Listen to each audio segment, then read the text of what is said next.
Alright, so what we got here is March 25th in the afternoon down in Hampton, Georgia. We're filming the sun through a Canon 7D using a Lunt LS80 hydrogen alpha scope with an internal pressure tuner, and I have a Lunt LS60 clear aperture external etalon on it to make it a double stacked LS80 slant 60. And we're seeing the sun through the color camera here, pretty overexposed. This is pretty much this is the color the camera wants to make it.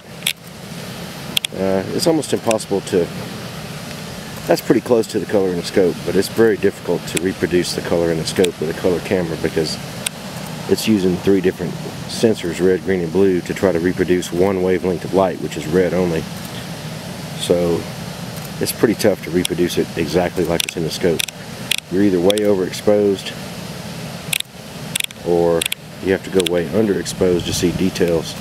And if you're shooting images with a DSLR and trying to stack them, you really need to be way underexposed. I would say right about there. And when you shoot an image at about that exposure level, that's going to give you a good stacked image. It doesn't look like it on the screen, but that is the way you should do it.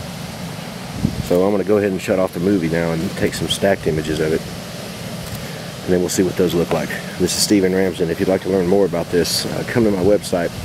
It's the best chat forum on the internet now for the sun. It's solarchat.natca.net, solarchat.natca.net, and look up more, man. It's right there.